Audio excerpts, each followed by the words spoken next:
Every year we receive an overwhelming amount of interest in this appointments workshop. I am honored to provide resources that create a clear pathway for women to become civically engaged and proudly represent their communities. Today, you will hear from the governor's appointment secretary as she shares information regarding various state level boards, commissions, and oversight groups. Current appointees will also share their experiences during the application process and how they've utilized their position to make an impact in California. Workshops like these are vital to ensure communities are represented at the local and the state level. For those of you who may not know, I was a teacher for 16 years before I was elected to the State Assembly in 2016. I never, ever, trust me, never expected to be part of the legislature. You know how some folks grow up thinking this is what I'm going to be when I grow up. State legislature was not part of my vocabulary then. But as I became more involved in my community, I realized the importance of representation and advocacy. I encourage you all to visit the appointment website and apply for boards and commissions that you are passionate about. We'll include a link in the chat box, so take a look at the list and find a few vacancies that may interest you. By the end of the workshop, I hope that you become inspired to apply for an appointment. Please reach out to my office for any assistance during this process. Before we get started, I would like to thank a few people who helped make this event possible. Appointment Secretary Catherine Rivera Hernandez is with us, and Mona Pasquill Rogers, our MC and the president of California Women Lead. California Women Lead has been an incredible partner over the years. They are always willing to lend a helping hand and provide support for events that empower our women leaders. I truly appreciate their continued partnership and look forward to the work we will accomplish together. Without further ado, I'd like to introduce our MC and president of the California Women Lead, Mona Pasquill Rogers.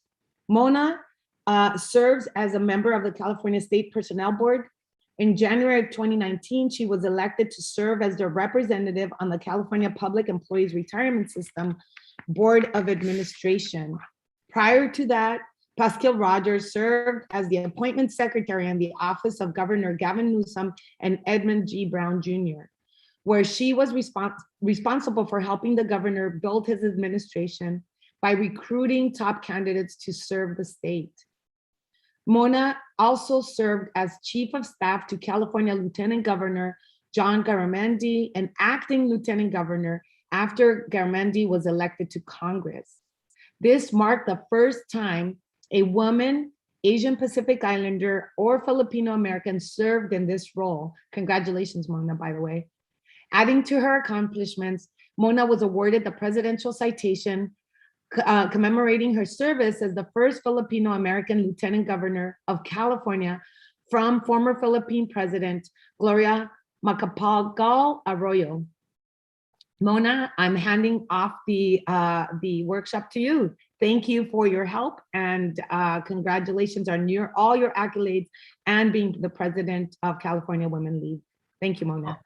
Thank you, Assembly Member. First of all, thank you for doing this. You and your staff are always that partner who will come together to make sure that opportunities are out there for their district and really for the women of California. So thank you for your partnership and thank you for being that example of, as I said before, and I'll say it again, the fierce woman warrior. Thank you, everyone, for being here with us today. I think that, listen to what the Assembly members said and think about this as you're hearing the speakers. Anything is possible. Think about what's possible and think about what you want to do and how you want to make your mark on your community and your state. What's an appointment? Catherine, the secretary, is going to go through all of that, but here's what I would like to share with you.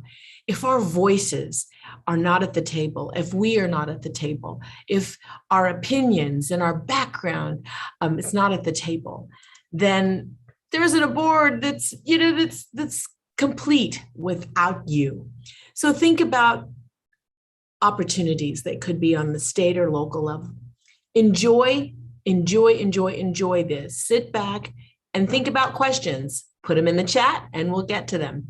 But you know what? Without further ado, I want to introduce probably the hardest working woman that I know in the administration, and that is appointment secretary Catherine Rivera Hernandez. Catherine, okay, has been involved in politics and in government for years, but this is the position where, sisters and brothers, she is at the forefront in terms of making sure that the pool represents all of our voices. She is the one who steps up and will present to the governor and the administration, here are the best and the brightest. She is the one who will say, here is the missing voice. So it is my honor to introduce our fierce woman warrior, the appointment secretary for Governor Gavin Newsom, Catherine Rivera Hernandez. Catherine, yay. Thanks so much, Mona. I appreciate that. Similar to you, Assemblywoman, I also did not aspire as a young child of parents who were farm workers to become an appointment secretary. That was not in my vocabulary. I also said I could have found a cheaper way than law school as well to get here, but here we are. And so really, thank you so much. You have continued to advocate for your constituents to consider joining this administration. You were one of the first people to reach out to me when I started this job 2 years ago. And I'm so proud that we do have several representatives from your district serving in the administration. And of course, thank you to California Women Lead and to my predecessor, who did an amazing job at this. I'm glad you did not tell me all of that was going to be required, or I might have done differently. It's a rewarding job. It's a busy job, and you really left this administration in great shape. Of course, many of the people that you recruited and helped to get appointed are still serving in this administration because they are so strong. I will say that, you know, the elephant in the room on the heels of Tuesday evening, I think people might be thinking that we are just coming up for air.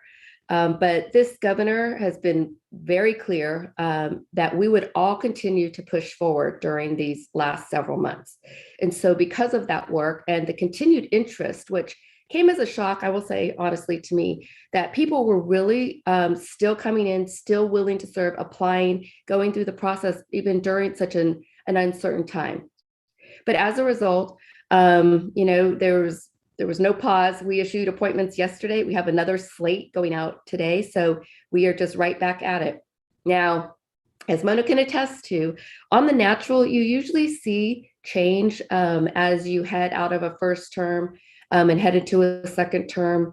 But COVID fatigue is real.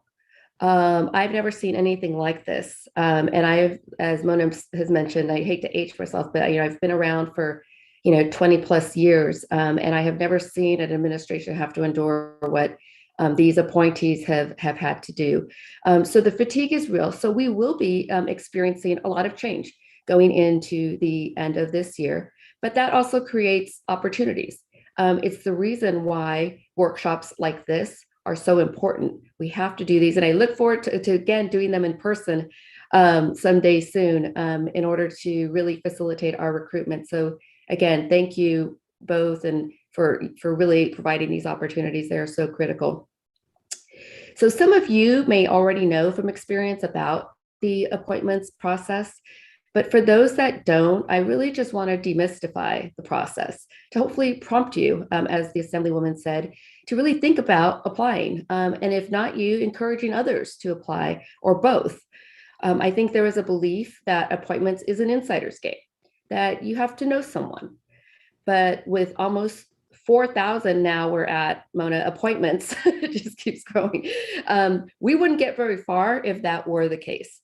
So I often tell people, this is not glamorous. We're trying to be transparent because that's what this governor insists. And we are an employment agency, bottom line. So for that reason, we really do have to rely on our application process.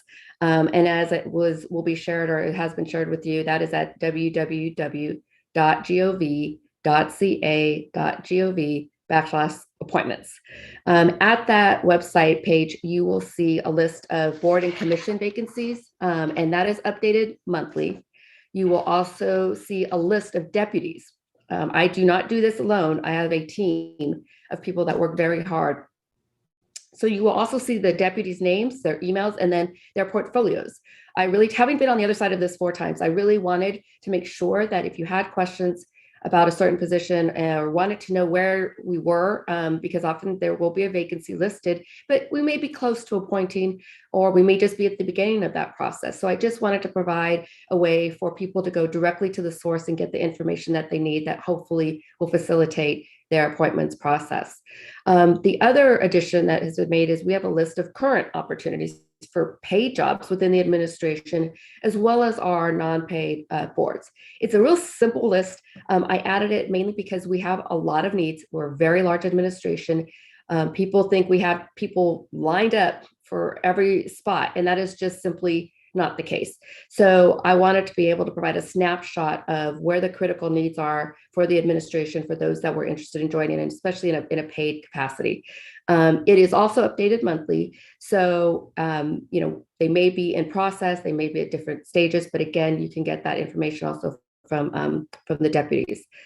I was asked to just touch on, and I'm always happy to provide examples of what some of those needs look like, because they're big needs. We have a lot of needs, but there are some big ones. One is we need the public advocate for the office of the public advocate within the Public Utilities Commission. We need an assistant general counsel at Cal EPA. We need a director for the Department of Pesticide Regulation. We need a chief for the Bureau of Private Post-Secondary Education. And there are many positions like that, high-level positions at labor, at transportation, you name it, we have need. So please take a look at that list if you have an interest in joining this administration in a paid capacity and contributing to that. I'm also going to highlight Mona will appreciate this, two lesser known areas, but we do need people. People need to do these jobs. We need chiefs at both the Bureau of Real Estate Appraisers. We also need a chief at the Bureau of Household Goods and Services. Yes, it exists, and we need somebody to do the job. So I'm throwing it out there. In addition to that, as I mentioned, we always have needs on our licensing boards. And it is also, I really want to encourage the younger folks, it is a great place to start. If you just want to see what it's like to get into state service, very often that is the place to start. From there, we often pick from there to elevate people to larger boards with larger issues. So I really encourage you to take a look at that. I know, podiatry isn't for everyone, structural pest control isn't for everyone, but it really is about the opportunity to serve as a public member, because you are the eyes and ears for the people of California. So please take a look at it and think about that. In addition, we have some other interesting ones. We have vacancies at the California Citizens Compensation Commission. This is the commission that sets salaries for our elected officials. We have a vacancy at the California African American Museum, which is located down south. We have a vacancy on our LA Regional Water Quality Control Board.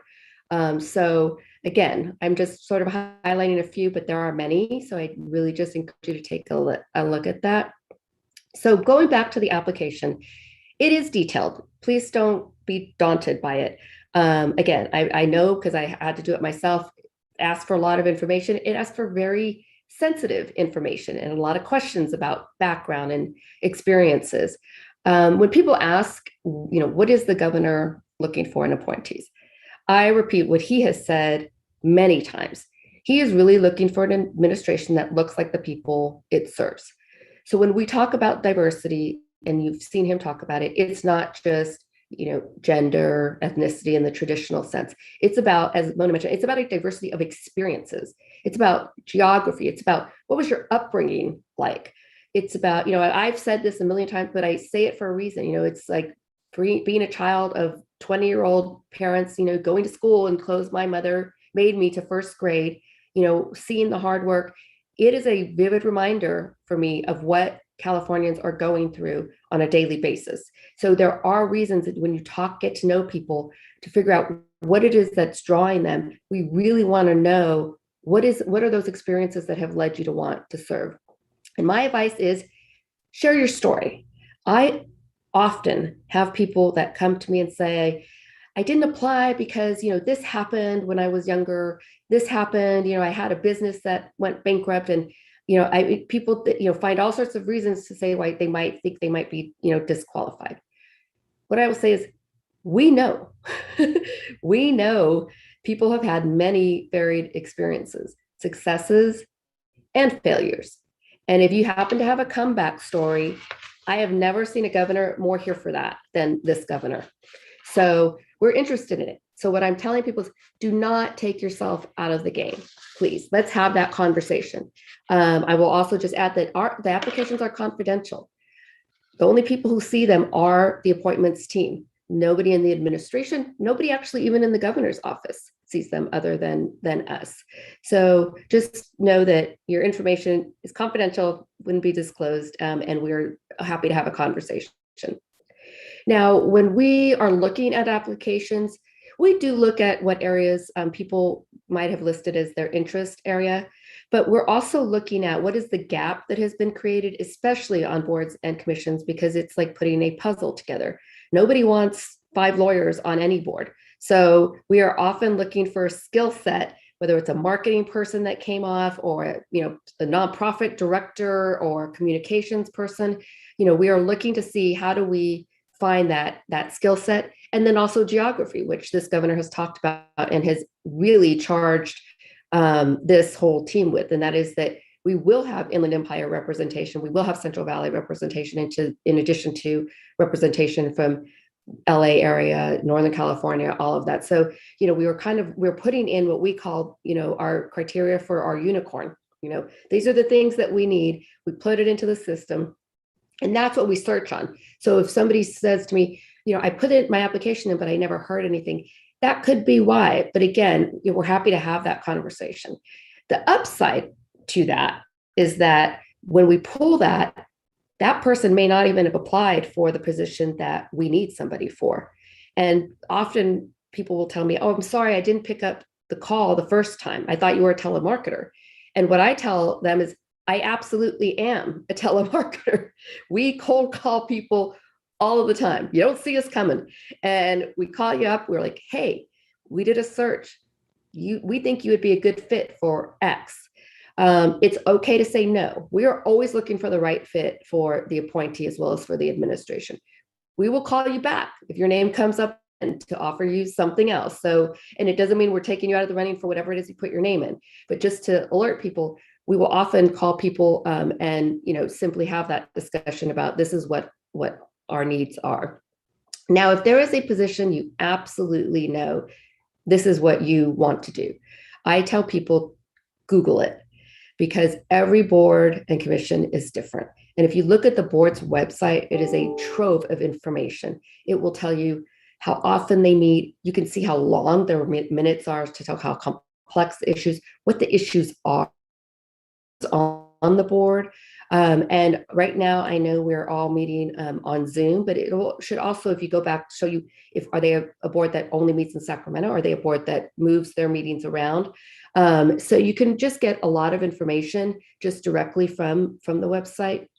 The other thing that a Google search will do is it will also tell you how controversial subject matter might be. And this often shifts. I mean, when I was in the Davis administration, I didn't even know there was a horse racing board. When I came to the Newsom administration, it was the first thing I learned is that there was a horse racing board. So it often shifts. So it's good to Google it, because if you don't want your name in the paper, that is a great way to see if that's a possibility.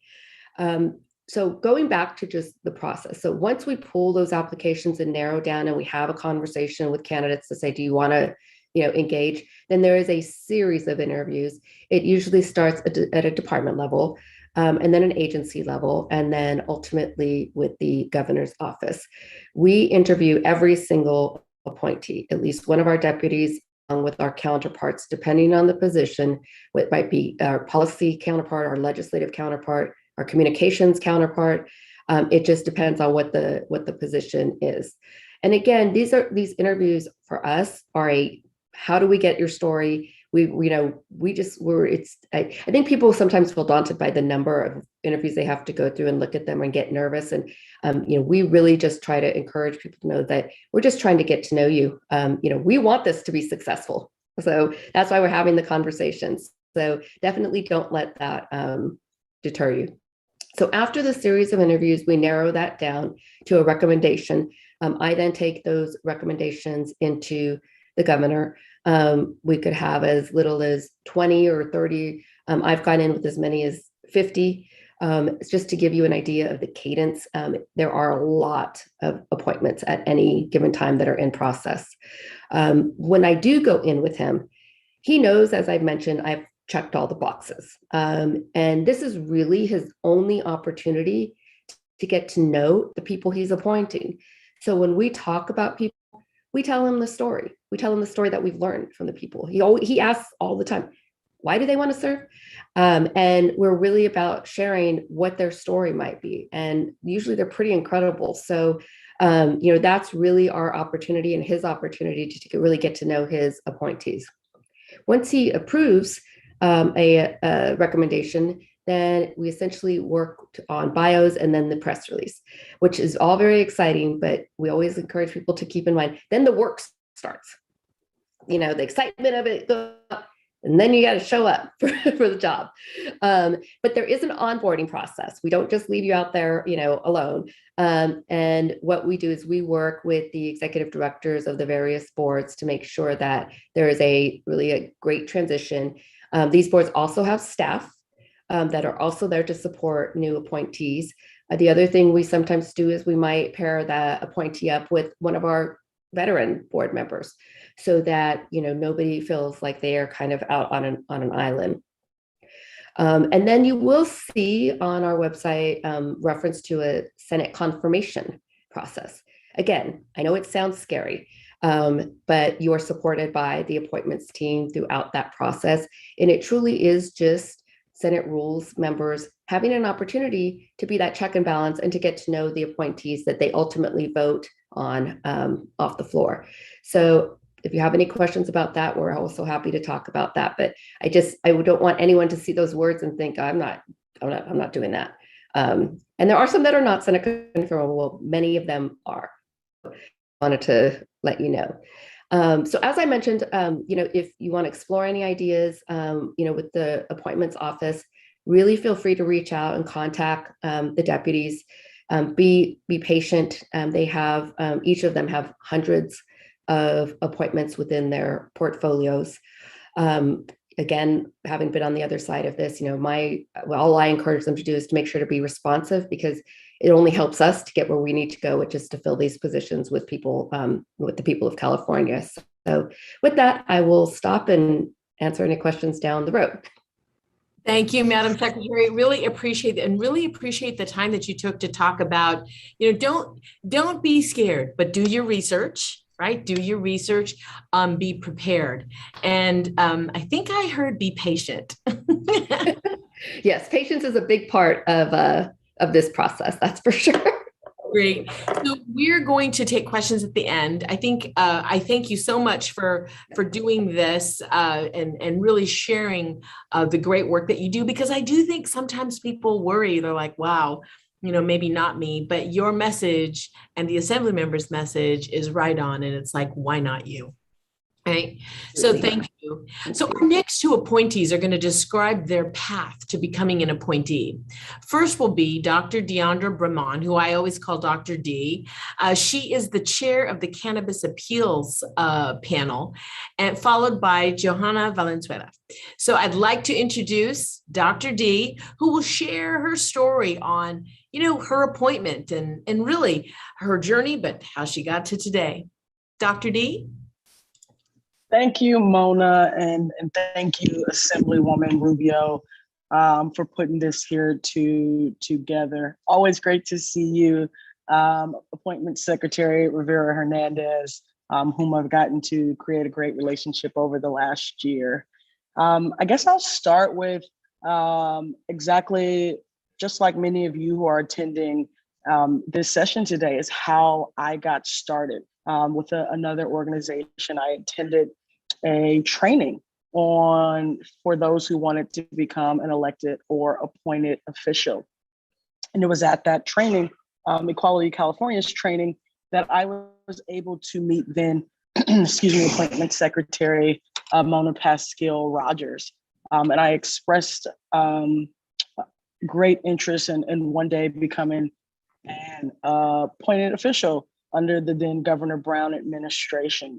And so just like Catherine, forgive me, Appointment Secretary Rivera Hernandez just stated, I then had to do my research. What would I be interested in? And also I had to do some follow-up. There are 4,000, I think now, appointments I heard, and Mona at the time was extremely busy. So if you happen to follow up with someone and they don't get back to you right away, be patient and just follow up again. And so I did a little stalking of Mona to show how serious I was, and wanted to just get a meeting so she can learn a little bit about my background. And whenever folks hear cannabis, they think that I'm some cannabis czar, and that is not at all the case. I had no experience in the cannabis sector, which I think is in part why I was a good fit. My background came from the nonprofit industry in South Los Angeles, where I served as a director for trauma-informed youth development programs, helping Black and Brown youth overcome barriers of poverty. However, I do have my public master's in public policy. So there's always been this great intersection and interest for me to pivot into the political world. And I thought that jumping into maybe a potential appointment versus an elected seat was a great way for me to maybe figure out if I really want to do this thing long term, but really also begin to understand the complex system of California. So I started off by doing my application, and the word patience will come up a lot.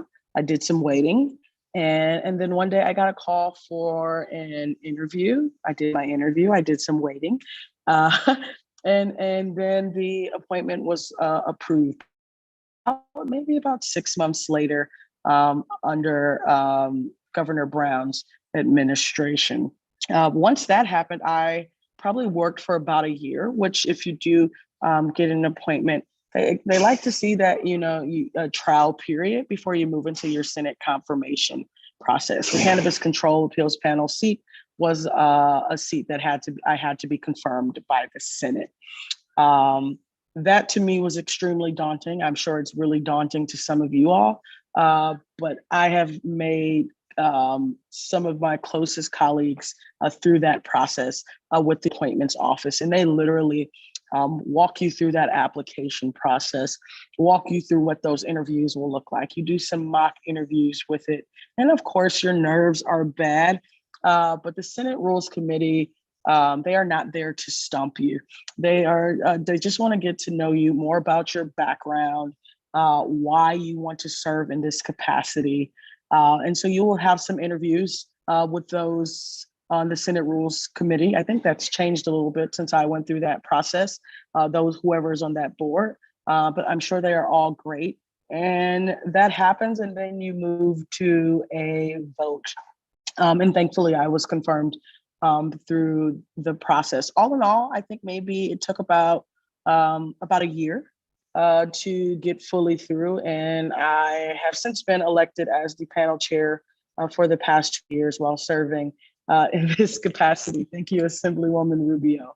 And this has been one of the greatest points in my career, as I'm able to not only serve the great state of California, but really have a voice for those who don't have a voice in this space, particularly in the cannabis space. So that's maybe my elevator speech of how I got there. I'm always open for questions and down to share my contact with folks who are interested in the future. But I don't want to take too much of the time because I am sharing this virtual space with Joanna. And I want to make sure that I give her some time to do so. And so, Ms. Valenzuela, before you, if I may, I want to talk about a little bit about you. She was, excuse me, born and raised in San Gabriel Valley in Baldwin Park, and she's always had a passion for community. I think we both share that passion. And she was the youngest female appointed to her commission. which is awesome. I think as Appointment Secretary Rivera Hernandez pointed out, this administration really wants folks who look like the mosaic of our state. So with that, Joanna, please take the virtual mic. Hopefully I did some justice. If not, please feel free to share anything I have not. Hi, everybody. Thank you very much. Thank you, Dr. D. Yes, so I was born and raised in the San Gabriel Valley, raised my entire life here in the city of Baldwin Park, product of the local schools here in the area. And, I'm a third generation here actually from my family. So we've had a long standing life here. And, my mom graduated from the local high school here and a couple of my uncles and aunts. So we have a long family here.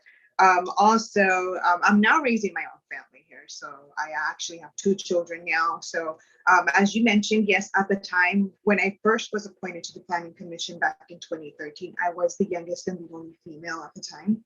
I was 23. I am now 31. I took some time, break away. I had my children, and then I stepped back into the light. And I was reappointed to the Planning Commission just this past July. And along with that, I was also nominated to be the chair of the commission. So I'm also the chair of the Planning Commission right now in the city. So that's another hat I get to wear for the time being for the next year. So that's fun and interesting.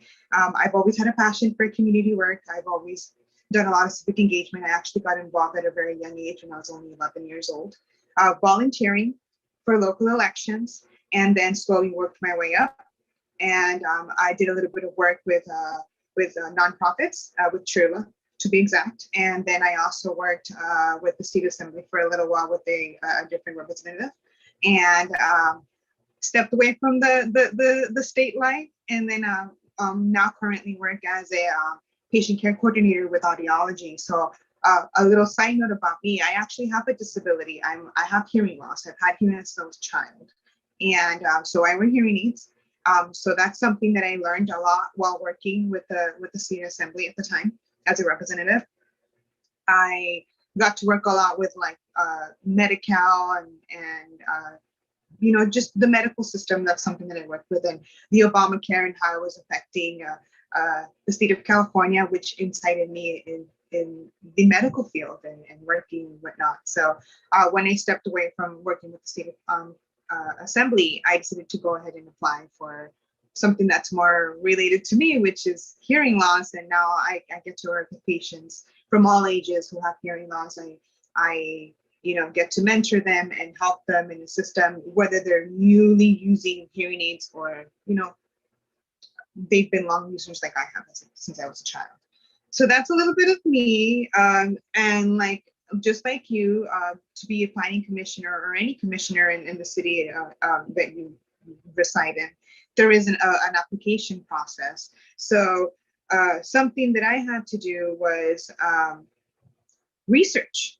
At the very first time that I was a planning commissioner, at the time I was very involved in my city. I did a lot of volunteer work, so I got to meet local council members at the time and other elected officials.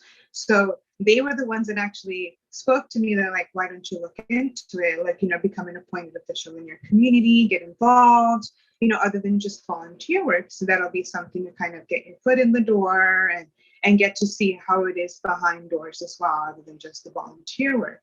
So I did, I looked into it and I applied. And, at the time, the planning commission was kind of rocky. It wasn't, it didn't have a very good reputation, especially with the old leadership that the city had at the time. And I actually got removed from the planning commission at the time because the majority on the council switched. So the way that works is you get appointed by the city council by majority vote. At the first time I had the majority vote, the second time around, I did not. There was also tension on the current council at the time, so that kind of got me moved. With all further ado, I continued to be involved. I did volunteer work and other civic engagement in the area, and then fast forward to today, I decided that I wanted to be back an appointed position. So I started doing my research a couple months ago and realized that the commissions in the city were up for reappointment this coming past June. So I started looking and researching and seeing what was currently happening. Planning wise, this is something I'm very interested in because I like to be the voice essentially for my community to see what it is that they need, what they want in planning and development, in growing our community and making it more lively, which is something that we all want for our community, of course, right? Especially for our children who are not growing up here. So fast forward, I applied. I contacted the deputy city clerk's office and asked for information. They emailed me the application process because of COVID. We weren't allowed to go into City Hall. So I did that. I did all the application. It's a 2-page process. The first one is mainly personal questions and whatnot. And then the second page is a short essay or like a paragraph or so explaining why you should be chosen for that commission position. So I did that. After I submitted the application, I also had to do a little bit of waiting. Even at the local level, you sometimes have to do a little bit of waiting when it comes to, getting appointed or even nominated for it. And sure enough, a month later, I just kind of keeping track on the city council meetings because they'll put it on the agenda when they're going to just discuss who they want to nominate. So I kept, looking, and then luckily after about a month after I submitted my application, they finally did the council meeting where they were going to nominate candidates. And luckily I was nominated as one of the candidates and appointed. So I officially took my oath of office for the commission at the beginning of August. So that took a little bit of a while too. And fast forward now, I'm sitting on the commission and I get to do all the lovely things. So I know there are some fun and exciting things coming up in our future meetings next month. So we'll see how everything goes. That is wonderful. Okay, so you're such an inspiration, Madam Chair, and I hope that everyone is really paying attention to, your age when you got started, then you stepped off, but you went back. You looked and you said, I'm going back. I've got things, and which is phenomenal. And your peers also know that you belong there and they appreciate your leadership and they voted for you to be chair. So right on. That's awesome and amazing. So now we're going to get to some questions. I do have some that have been pouring in for all of you, but I want to start with Madam Secretary. There are a number of people who are interested in what the difference is between compensation and per diem. And if you could talk a little bit about that. And then there were a few people who really heard your call when you said, think about some positions. Is there a place on the website where they can get some information on qualifications for the position? How do they how do they move forward from here? On the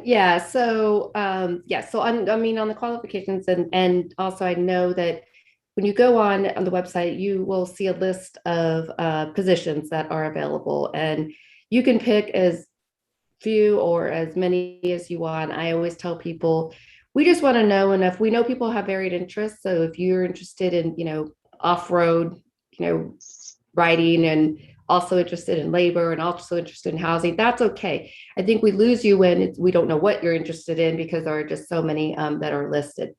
We do not have qualifications that are listed for those. And part of that is because we are really often looking for people who, probably don't have a background in the area that they might be looking for. On our licensing boards, I should have noted this earlier, we have licensees, so people who actually practice within that area.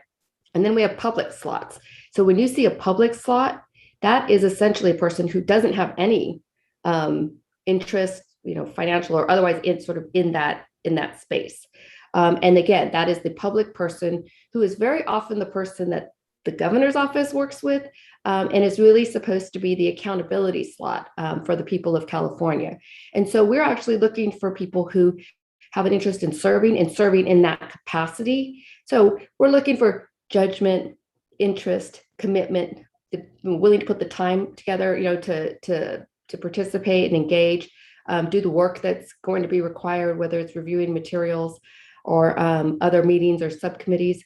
But very often there are not qualifications. I think part of that is because we really are not trying to limit people. Now, there are some positions that are what we call slotted, where they specifically might say this person has to be, they get as specific as like a CPA, accountant in budgeting or finance, or, we have like they should be listed on the website. And in those cases, then obviously that's the qualification. Or for example, on the Citizens Commission, there's one that requires you to be part of work for a major corporation. And there's actually, I think, a number that attaches to that as well. So most of that information should be available on our website. But a lot of the times, if you don't see it, it is because there really are not qualifications. We are really just looking people who have a story and a desire and an interest to serve. And I did see somebody, I think, ask also about whether immigrants could apply, which is an emphatic yes. And in fact, undocumented immigrants can apply. We have undocumented immigrants serving throughout our administration, both on boards and commissions and within the administration itself. So that is definitely not in any way a disqualifier. And that question is on the application, but just so that people know that is the case. Awesome. Thank you so much. So there's a couple follow-ups for people who are applying for a paid position, a full-time position. Are they bargaining unit like law enforcement? And will they get state time? Will they get credit, retirement credit for CalPERS? And then maybe we should talk about exempt, serving at the pleasure of. Oh my God, there's a lot of detail in this.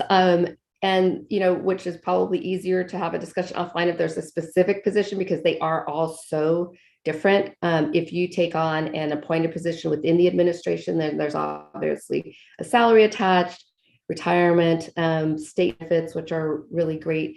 In the other positions, when you see, I forgot to address your question, when you see, for example, per diem, and again, this varies by board. I think there's as few as $50 for some meetings, others go up to $400. And again, that is an effort to try to compensate for the time that people are spending in order to participate in those meetings. In addition, if we move back to a position where we will be traveling, travel expenses are also reimbursed as well, in addition to the per diem. Great, thank you. I have a question for Madam Chair Valenzuela. So how do you handle balance, family, job, being on the planning commission? That is it's a huge responsibility. And, this is like your neighbors could show up at your doorstep saying, I need this project, or I don't want this project, right? How do you get that balance? Honestly, it's not a balance sometimes. Sometimes it is a bit chaotic, especially with the newborn. I have a 2-month-old and a 4-year-old. So they're still very little. It's some days it works out great and some days it doesn't, honestly. It's just when you're passionate about something and it's something that you really want to do, you'll find a way to get it done, honestly. And sometimes you can be a bad woman and trying to get everything and be Wonder Woman and trying to do it all at the same time. But, honestly, the best thing I can think of is, try to take it one step at a time, breathe. There will be days where you won't get to do everything, but, just try the best that you can, and be involved and be as transparent as possible with everybody. Be honest. You have multiple hats that you wear, and sometimes something can fall through, and as long as you're being transparent with who you are and what you're involved in, people will really appreciate the honesty and who you are as a person, because we're all humans at the end of the day. We do, we want to be doing many things, especially as women, particularly with being moms and then having jobs, working moms, and then trying to do these extracurricular things like the planning commission or any other things, being an elected official. It can be crazy and it can be hard. So, yeah. That's awesome. So what I hear is, give yourself and give each other grace. That's wonderful. Yes. That's wonderful. Madam Chair, Dr. D, you're another fierce woman warrior who, this was not an area that you were thinking about, but you were open. Share some words of inspiration about how you thought, well, okay, I wasn't thinking about the cannabis appeals panel, but you know what? Maybe I will. How did you handle all that? Oh, well, for those of you who are married, the first conversation had to be cleared by my wife. So I went home and talked this over with my spouse, because this would affect us as a unit. But then in terms of me, I was really looking for a challenge. And so the newness and not being an expert in the matter actually excited me, so that I could step into something new as a novice and really be able to affect change, but learn simultaneously. I'm an academic also, so I love learning, and would encourage all of you to be lifelong learners. I don't always want to be an expert. I actually shy away from that word, and that really was it. It was totally new. It was in the political decision making process, and also I don't think that all you get calls from the governor's office often. So when you're called to serve, you serve, and so I did just that. Wow. That's amazing. Thank you. Madam Secretary, how many applications or how many positions can someone apply for? And I think I heard you earlier when you said focus, because then sometimes if there's too many things, it's hard for the team to determine what your interests are. Can you just share the importance of being focused and in terms of applying applications?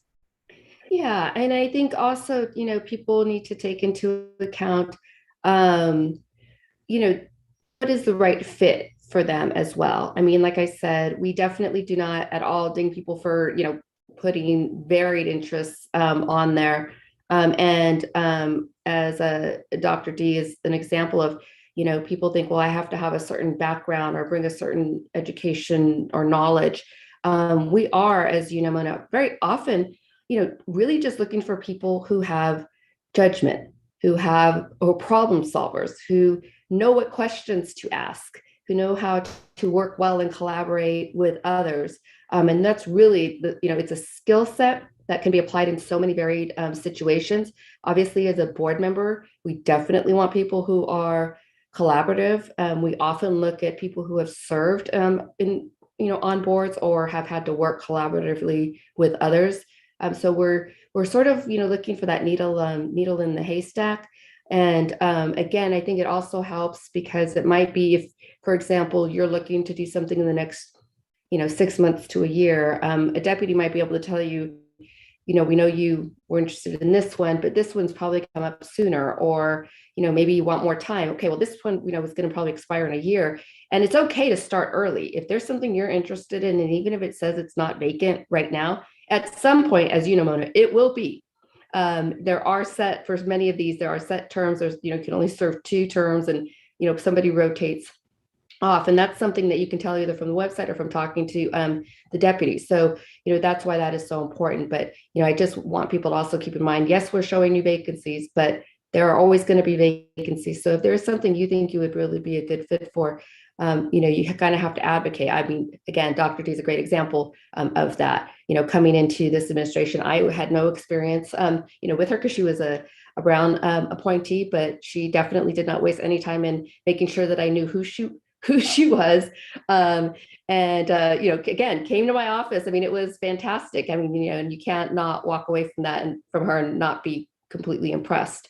So, you do want to be an advocate for yourself in this process. So I definitely encourage that. And I also hope that Madam Chair Valenzuela will, in her future, at some point, consider. My kids are teenagers, so I really resonates with what you're saying. We'll also consider us somewhere down the road. Again, we're always looking for people who have served in who have experience with boards, especially what can be contentious boards and managing constituents. So I really appreciate that. Awesome. How long is an application, once it's submitted, how long is it in your system? It will remain there throughout the administration. So if you submitted an application, obviously during the Brown administration, we would no longer have access to those. But if you submitted an application at the beginning of this administration, it will continue to remain there until, for the next 6 years, 7 years. Yes. So yeah, they don't expire or anything like that. And you Great. can always call to augment too. Like, if something changes. The other question I get asked too is about recommendation and support, and how to go about that and how helpful it is. And I apply the same principle that I do to what you choose to apply for, and that is that it's really quality over quantity. Getting 10, 15, letters of people who can't really attest to the qualifications is not as helpful as 3 or 4 that have specific examples of why you would be the best candidate for that situation. Great. How many years can someone serve? And I think this would be the difference between the terms and the serving at the pleasure of. Rachel's asking that question.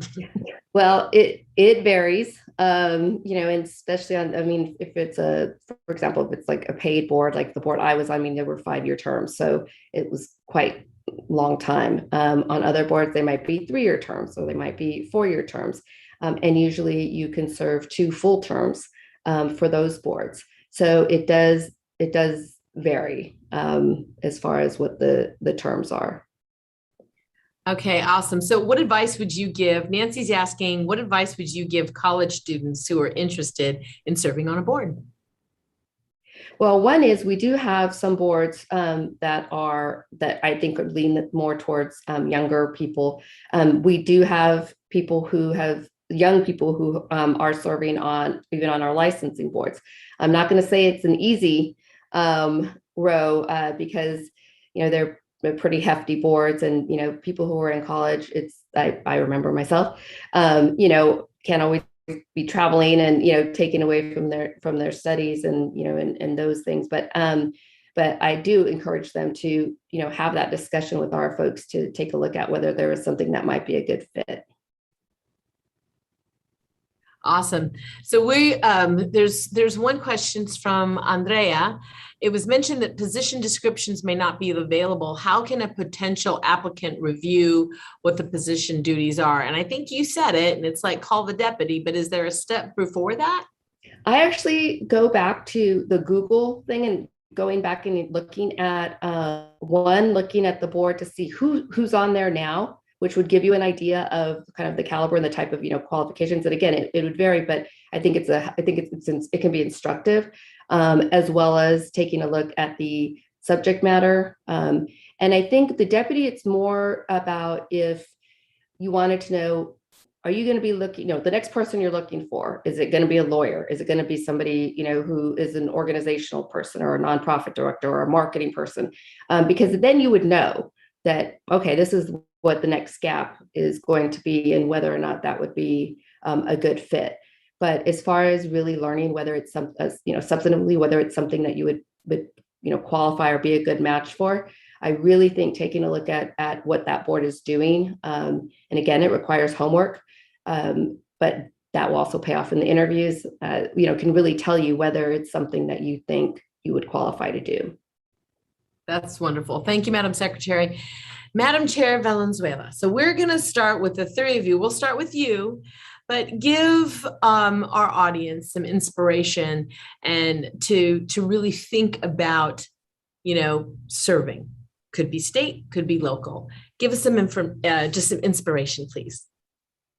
Okay, well, honestly, My inspiration came from two other women who were locally elected officials at the time, who kind of inspired me and opened the doors for me and mentored me at my very early age, which led me to where I'm at today, and, even though I did take a little break and step back to take care of my health, and then I had my babies, and now that I'm back, um, I always was lingering in the background, whether it was just researching or paying attention to what's going on. You know, um, I think my biggest inspiration would say is get involved, whether it's, with any civic engagement, whether it's just volunteering as an intern in your city hall, if you're able to do that. I know some city halls do offer that, or, getting involved with local elected officials, appointed officials, even just attending your council meetings or other appointed positions, believe it or not, just doing simple things like that, it'll spark something in your mind, and that's where it'll start, and you'll start to see what things become passionate for you within your community. And one thing for me was the reason why I'm in the planning and why I seeked for it so much was I wanted to see where my community was growing and what was coming into my community. I didn't want just anything, and I wanted to be part of that voice, and luckily I get to be part of that now. Wow. All right. So I'm inspired just hearing just a little bit about it. Now I want to learn so much more about you. Madam Chair and Dr. D, how about your inspiration? I think my inspiration, first of all, let me do a check. I think my AirPods died. Can you guys hear me? Yep. Great.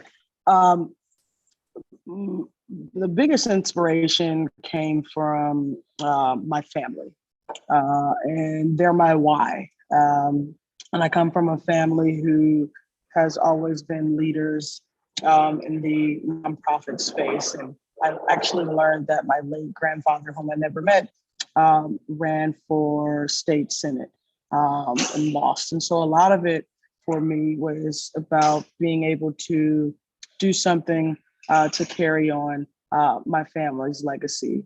But not only just carry on my family's legacy, but find my own lane in doing so. And so I think on hard days, I just remember my why. And not only is it family, but it's also my community, particularly my community in South Los Angeles, who's made up of thousands of Black and Brown Angelenos. And so I keep them with me whenever I'm making my decisions. And just knowing that it's bigger than me, and being able to make decisions on behalf of so many, I hold as a privilege. Wow. You never know who's watching. It could be a 5-year-old or a 59-year-old like me watching how people handle themselves. And thank you. Thank you for stepping up. All right, Madam Secretary, how about your inspiration? I think it's probably similar. I mean, when you grow up, with parents who were farm workers who, had me at a very young age, and both, my mother watching her spending a lot of time at the sitters while she was going to school and going to, working full time for the state. And this is in Arizona. You watch what people are capable of and how they can persevere. And it just puts, when they have the right supports, and it just puts it all in perspective. Even coming out of law school, I went to go work for a nonprofit that helped immigrants. So this was always, I knew at some point this was always what I was going to do. I wanted to put my experience to good use. Did not foresee this opportunity. Did not foresee, frankly, any of the opportunities. I mean, it's amazing how if you just put your head down and focus on the task at hand, people will often, and again, I had mentors as well. They notice. And as a result, ended up working for Gray Davis, but really the time I spent at the Agricultural Labor Relations Board was just really so rewarding because of my background and just that ability to serve. And this popped up and out of nowhere, but I'm lucky that I work for a boss that, frankly, when we get frustrated and I feel like I'm losing inspiration, he's actually the first person to be there to remind us of why we serve. And then I'm just going to do a quick shout out because I can't help myself to Savannah, because I recruited Savannah from, well, she was in high school to work for the Agricultural Labor Relations Board. So I cannot tell you, like, I'm not taking credit because she's an amazing human being, but I cannot tell you how proud it makes me that seeing her starting out to see her doing the work she's doing today. So just wanted to say hello. I didn't mean to make you cry. You're an amazing, you've grown into an amazing woman. I'm just very proud of you. Oh, that she is. And Savannah, you're so fabulous. And thank you, Madam Secretary, for helping her on her journey, because she's now at California Women Lead. So Savannah is running our operation day to day. She's going to put in the chat our website, but also we have our annual conference coming up next month, and we would love for you all to consider. So the inspiration for today was really because of Assembly Member Blanca Rubio. She's the one who always thinks about bringing people together and putting opportunities in front of folks. So Assembly Member, thank you so much. What's your inspiration and what's your charge for all of us today?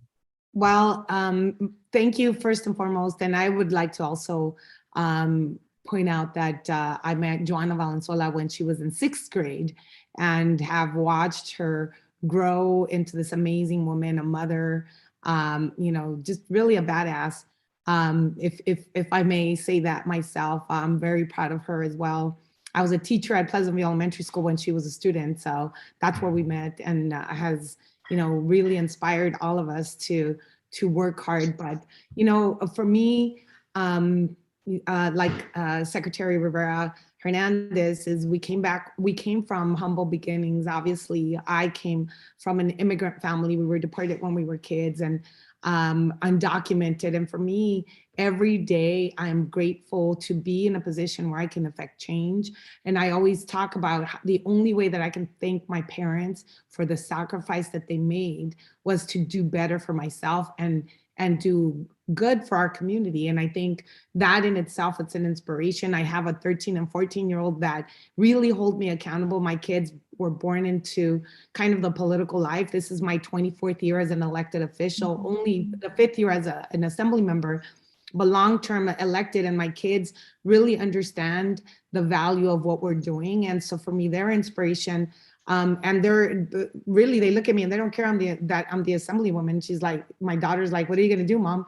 What have you done basically to help that situation? And my son's like, yeah, Mom, what is it? And so that inspiration, obviously to help other people, but really to be accountable to the folks that I'm trying to, inspire my children. And I can't say do this if I'm not doing it myself. I can't say be a good person if I'm not a good person. I can't say help other people if I'm not doing it. So really that's the inspiration. And I take this job with the utmost gratitude to be able to be in that, appointment. Secretary Rivera has it in her background. I work in that building every day that I walk in there. It's not lost on me that somebody like me should really not be there.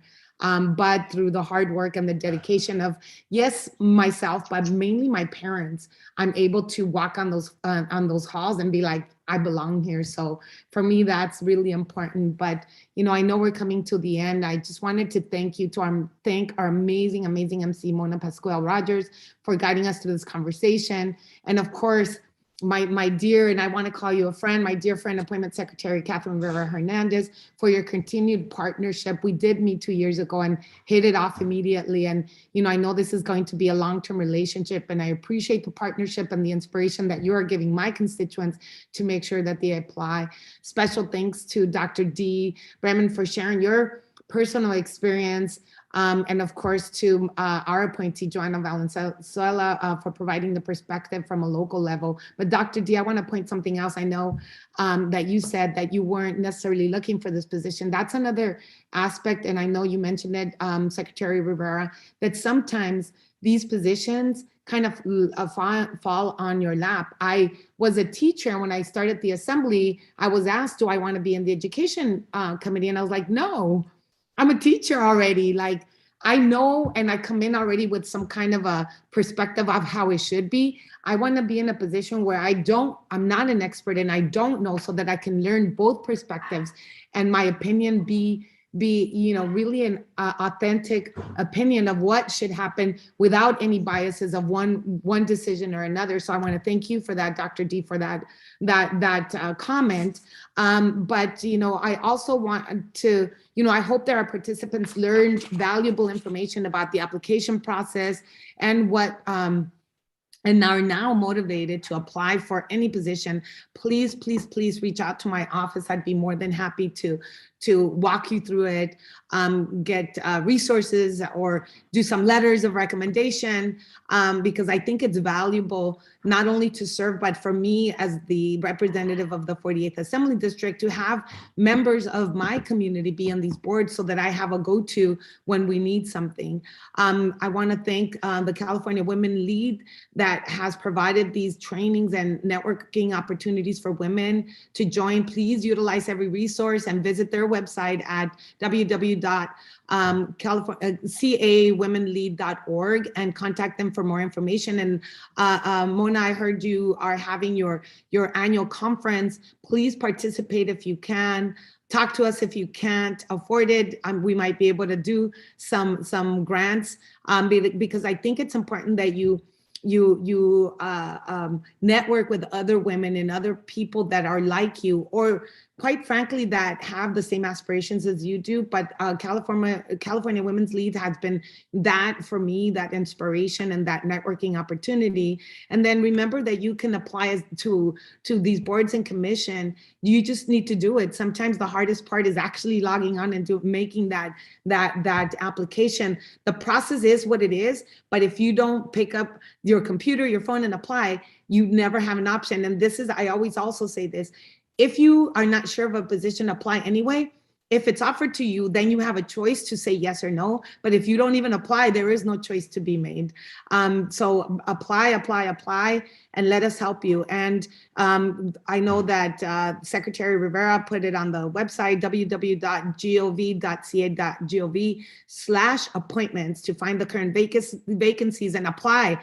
And I'm glad that you say apply now, even if it's going to take a year. Apply now, you'll never know where you're going to be. And, just thank you again to the panelists, for Mona and for the secretary for hosting us. And I want everybody to have a great afternoon. But again, the main point that we want to make is you can do anything. Apply, and then we can help you. Find some folks that can help you, find mentors, be a mentor to somebody else. But thank you for your participation. I want to thank all of you for being here, and to our attendees. We'll have more like these, but please apply. We can't have a workshop and 0 applications. I want to have a workshop and have 50 applications. How's that? Thank you. Thank you very much.